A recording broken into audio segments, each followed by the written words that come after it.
All right. Hey, everybody. Welcome to this episode of The Complete Advisor. So happy that you are here to join us. And we're going to have a little fun. We're going to talk about something that as advisors you run into all of the time. And John, I can't wait to pick your brain on this. We're going to talk about the big retirement conflicts married couples face. Okay. And so to set this up a little bit, this is the podcast. Our intention on this podcast is to make advisors better. And so maybe at first blush, a person would think like, okay, we should be talking about alpha, and we should be talking about your presentation skills, and we should be talking about how you put together portfolios. All very important. But at the end of the day, we're working with humans, and we're walking with them on this retirement journey, and we're working our way through through life. And you have an amazing practice, and to introduce you, why we have you here, because you've got this amazing practice. You have helped literally thousands of people through phases over the years. Yeah, pre-retirement, post-retirement. And it goes from just numbers. Correct me if I'm wrong, I could be way off on this. But when you have a review meeting with someone that comes in, I would wager that in, say, the hour, if it's a 60-minute meeting, maybe 10, 15 minutes are numbers, and the rest is about talking about life and what that money means and what it's going to do. Yeah, I mean, there's a variety of topics that come up in a meeting like that, and you're right. We spend a little bit of the time. Oftentimes, it's just like any other meeting. You're just catching up on how they're doing. Yep. Not only financially but their health. How maybe the grandkids, have they been traveling? Are they still on the same retirement schedule that we initially discussed when we set the plan in place? Do we need to make any adjustments? Do they need any money? I mean, for a variety of different things before we actually get into the nitty gritty of the plan. And so, again, it's just reconnecting with that client too, which is going to be important in that initial meeting. Absolutely. So in those meetings, it's one thing to narrow down and think about these things with one person. Mm-hmm. But then you have typically a spouse. Right. And so there's this great article, and I'll put a link. I'll put a link in the comments where you can find it. But I was reading this, and it's titled 6 Big Retirement Conflicts Married Couples Face. And so it's by John, I'm going to mispronounce his name, but John Manganaro. That's correct, Manganaro. I had a client by that name. Really? I got that right? Yeah. So there's these. I'm curious to hear. I've got the article right here, Good. And I'm curious to hear your take on these different scenarios. So again, our episode today, we're talking with John Dombroski, but we're going to walk through the 6 big retirement conflicts married couples face as written out by this article, and then I'm curious your experience and your take on them. So the first one that's listed on here, supporting adult children. All right. And one, have you run into that? And how big of a conflict have you ever had some conflicts with that where the spouses are on a different page? Yeah. When it comes to that? Yeah, of course. In this particular case, I can't put myself in their shoes because I don't have children. Mm-hmm. But I could certainly understand and relate from a financial perspective, right? So if someone's working hard their whole life and they're trying to get to a point to where they can ultimately retire and enjoy all of the fruits of their labor, and they've got this one child that's, kind of just still hanging down in the basement, I mean, that can be a little bit of an issue, right? And oftentimes, maybe if it's a husband and wife, the wife might feel a little different than the husband does, right? Mm-hmm. A little more emotional attachment to, bear. Yeah, right. They want to make sure that person's taken care of. So that could certainly be a challenge. And we talk about that with clients, who are in that scenario, and try to be as empathetic as possible, but also practical and reasonable, and try to understand what the financial aspects of that ultimately are going to be for them, so that it's not going to create a financial challenge for them in retirement. And that it's not on here in these, but the sandwich generation. Yeah. I think that's the right term, right? The supporting parents. Mothers and then, kids, right, sure. Yeah. So the next one. Real quick on that, I think what's important is something that happens that is just, there's no way around it, is if they've got a special needs adult. Yeah. Right? So that's a whole different picture. We've got this adult child, is that right? No. Sure. We've got an adult who basically can't take care of themselves. Could be autistic. It could be a car accident that occurred, or some other Special health needs, yeah. special needs. That's what I was looking for. Sorry. In that case, I mean, that has to be a big part of the financial plan. That's got to be a huge weight on both of the spouses, right? Yeah. There's not one, or they're on the same page. This is our child. We're going to do everything we can to make sure that that person is provided for, and so that's certainly important. Have you had experience with that? Yeah, well, we have many clients that are in that position. So you have to. I would imagine then that you have. We talked on a different episode, but having. Not just centers of influences, but then the professionals that you can pull in, because I imagine that you've really got to get into the legal side of things. Yeah. Having special needs trust in place for that person. They can't inherit money if they're on some type of a state or federal disability plan. So a lot of nuance there. Yeah. A lot of nuance. That's interesting. That's a great point. Thank you for that one. Okay, so here's one that when I was in private practice, I have two brothers that are really big advisors. And one of the things that you would see, you'd notice this from time to time. Maybe in my own relationship, it's a little bit like this. One spouse is more interested in the numbers than the other. Right. And then what happens when, especially when it comes to health, if maybe the husband in a traditional scenario deteriorates. Right, either an incapacity or upon death of one of the spouses, that was the primary financial person in the marriage.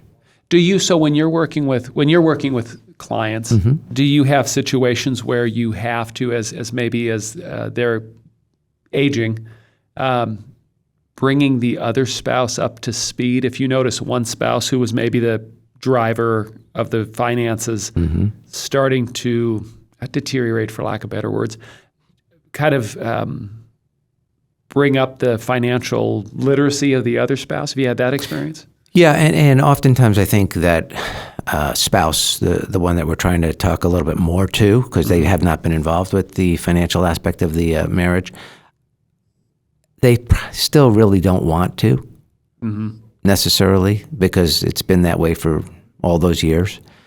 So yeah, we have to make sure. My goal is to at least make sure they understand what's going on. If they need help making some of the financial decisions, we can certainly guide them and maybe put them in a place to where they feel more comfortable. But it's still difficult sometimes. You got to drag them kicking and screaming sometimes to the meetings. Even they don't want to come. They don't want to talk about it. I get that a lot. My wife doesn't want to come to the meeting. She doesn't want to talk about it.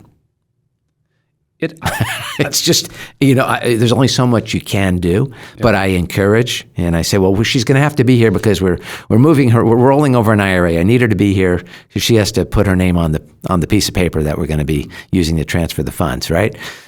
So they'll come in, and then I sit there and I talk about it and try to really just make sure that they understand, because a lot of times I think, and all of us do this in our lives, is that we know so much, right? And we just expect everybody knows it.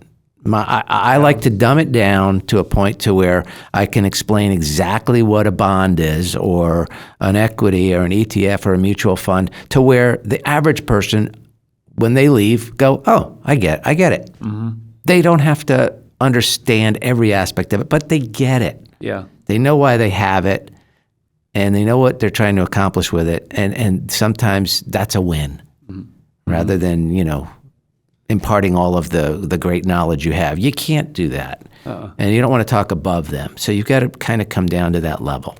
That would be, I was thinking two things there.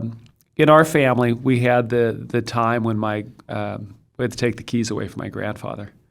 And that his ability, because North Dakota, where I'm from, he was a farmer, family farm. Independent. Oh, golly, yeah. And also kind of in the middle of nowhere. So being able to have that vehicular independence was a big deal.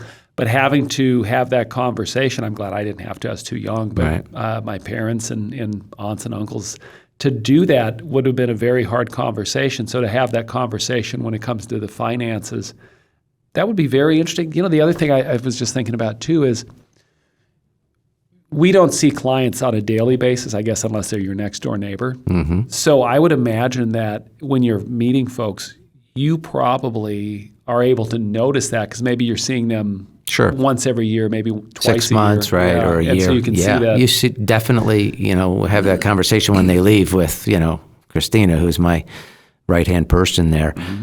Wow, what a change from last year to this year, from this person.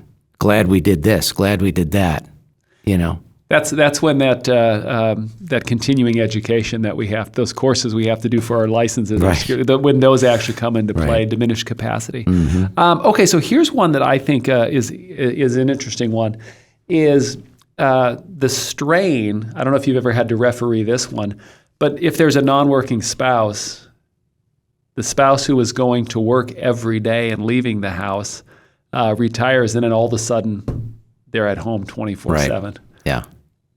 That happens in my own house. I can relate to that, meaning that if I'm at home for an extended period of time, interrupting what Tracy, my wife, normally would do, it becomes a little bit of a strain, because she has her routine, things that she does. And I'm like, well, what are we going to do? What's going on? Let's do this, or you have to do that. Or it's like, don't tell me what I have to do, in her mind. It's Sure. like, I know what I have to do.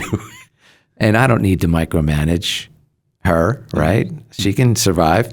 But yeah, this is something to consider. And that's why I when I'm talking with clients and they're talking about retirement, because they always ask me, when are you going to retire? I said, I don't have any plans to retire. I'm going to slow down. Yeah.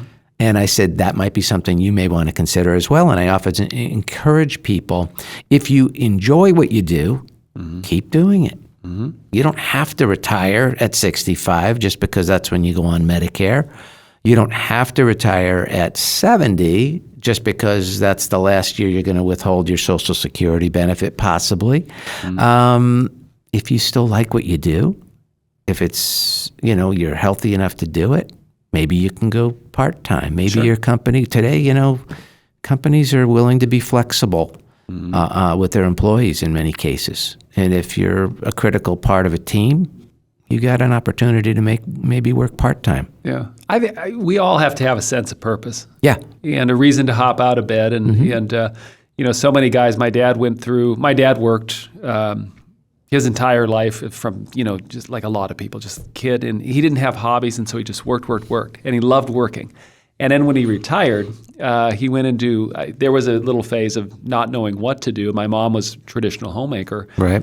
Which I'm sure she was going crazy when he was there. And then he went into a woodworking phase, which, Dad, I love you, but I've got this wine rack that he made in the basement that I love it because my dad made it. Yeah. That's not, I don't know that I could sell it for anything. But so then he went and got another job, and now he finally, in his 80s, is actually retired. Yeah. All right, well, let's jump to another one. So this is one that I think about. So again, the topic is these conflicts that retired couples face, couples going into retirement face. Location. Right. Where? Where are you going to retire to? Exactly. So I think about so we live in Kansas City, middle of America, right? Right. Yeah. I love water and I love warmth. And so I would and I love green. So you want to go to New Mexico? I would love to live on a coast or something like that. Sure.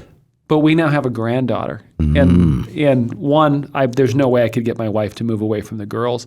But then two, my granddaughter and I are like this, and I could not imagine being very far from her. So when it comes to retirement, luckily we're kind of on that same page. Right. But that's got to be an issue that you run into with people. How do you ever have to referee that a little bit, or? It's hard, you're a financial advisor, and sometimes you talk the joke about having to be a psychologist as well, right? And there are times when people may disagree on where they want to live, but I don't think I really get that much involved in that from a perspective of where they want to live. It's really a matter of what they can afford. That's a good point. Right? So I want to live in Hawaii, and I want to have a beautiful estate on the tip of, this island and have a beautiful view of the ocean. Okay, great. How much is that going to cost? That's really what it amounts to. And so maybe as a financial professional, we can help them realize that they can or they can't afford something. Mm-hmm. So no matter how much you want that, you just can't do it. They mentioned household labor in retirement. We all have I'm only speaking for me, mm-hmm. of course, because I'm no counselor or marriage expert. But I think, in our household, we kind of fall into things that we like to do and we're good at, and things we don't. Like if I tried to cook at home, mm-hmm. My wife would immediately kick me out of the kitchen because, unless it's an egg burrito, that's about where it ends. And so some people have different things they like to do. Mm-hmm. But when somebody stops working, that's got to, there's some different time that's available versus what they were doing before. Right. Which could lead to resentment. I don't know about, again, when I read that word resentment, I'm thinking, wow. That's a tough word. I'm thinking, okay, I'm married to this person I'm married 28 years now. Let's say I retire in another 10 years. So I'm married to this person for 38 years, and now all of a sudden I'm going to resent her because she doesn't cook or to me, that was a little bit of a stretch. Yeah, I agree with you. About that word. It could be more of maybe interrupting, a pattern that you've had, sure. a life pattern that you've had. But resentment, I don't see it. And if someone's going to be, after 40 years, resenting their spouse over something like that, then you know what? Hopefully you can hire someone to dust and clean the house then. So if they don't, or you don't clean the house. Yeah. If it's resentment at that point, then there's something more to that. There's something rotten in Denmark or whatnot. Well, this one may be in that conversations. The last one that's on here, and again, I'll put the link will be in the comments so you can read the article for yourself. But one of them, the last one that's on here, is disagreements on Social Security claiming as far as times and such. But I would think that would get kind of worked out as you're putting a plan together, wouldn't it? I think so. There could certainly be a difference of opinion if both spouses were actively working. Mm-hmm. Right, throughout their marriage and their career, where one spouse thinks, you know what, I just want to start collecting it now because I want to retire earlier. Whereas the other one might say, well, no, we want to wait as long as possible because every year that we wait, it goes up, right? And we realize that. I've always been in the camp. There's a lot of advisors that have all the fancy software, sure. and we can do that as well, that says, okay, we want to maximize our Social Security. I get it. And we want to take as much out of the system. And I always say, hey, we want to maximize it. Why? Because we put all that money into the system. We want to get as much of it back as we possibly can. But I'm also a believer of that tomorrow's not promised to anyone. Mm-hmm. And if you're going to retire early, I think that Social Security should be really considered to be taken early rather than spending down your own money because of that reason that tomorrow's not promised to everyone. Yeah. Right? So if I'm going to retire at 62 and we're not going to have any income coming in any longer, then I think we should really seriously consider taking our Social Security. We're not going to get penalized because we don't have any earned income that's going to offset and cause any type of a penalty against that income.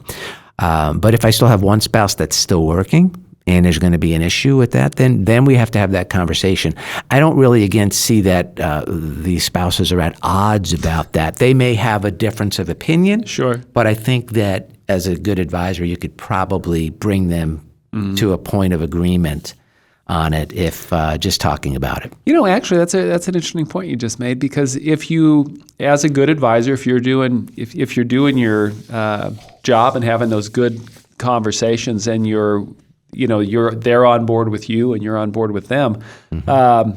Maybe this article could be titled 6 Big Retirement Conflicts That Can Be Avoided by Working with a Financial Advisor. Yeah. Or potential conflicts that can be resolved. Mm-hmm. Right? Mm-hmm. Because they all can be resolved by just talking them through. Yeah, absolutely. Yeah. Was that 6? That was 6. Wow, that was fast. That was fast. We need to do more of these, John. Yeah. I think so. I think so too.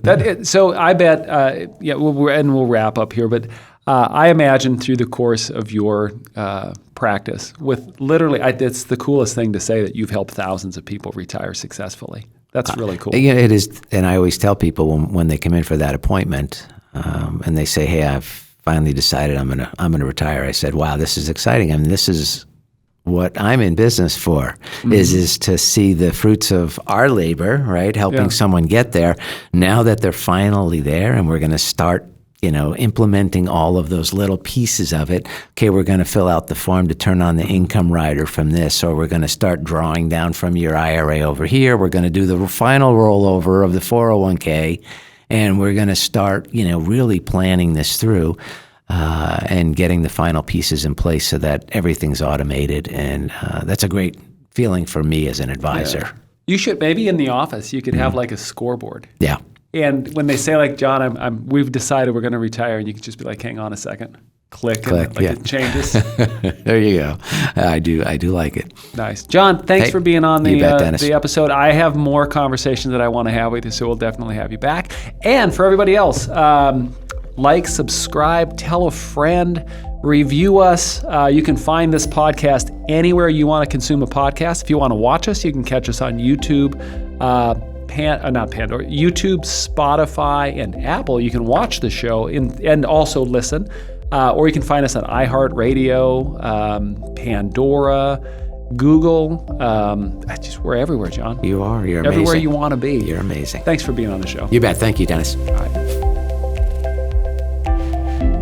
This podcast is for financial professional use only and not for use with the general public. The information provided is the exclusive property of Creative One and is protected by copyright and other intellectual property laws of the United States. This material has been prepared for informational and educational purposes only. It is not intended to provide, and should not be relied upon for, accounting, legal, tax or investment advice. Creative One is not responsible for the results of programs discussed on this podcast or any liability stemming from the use of it. Although we may promote or recommend the services offered by this company, agents are ultimately responsible for the use of any materials or services and agree to comply with the compliance requirements of their broker-dealer and registered investment advisor, if applicable, and the insurance carriers they represent. Copyright 2022, Creative One Marketing Corporation.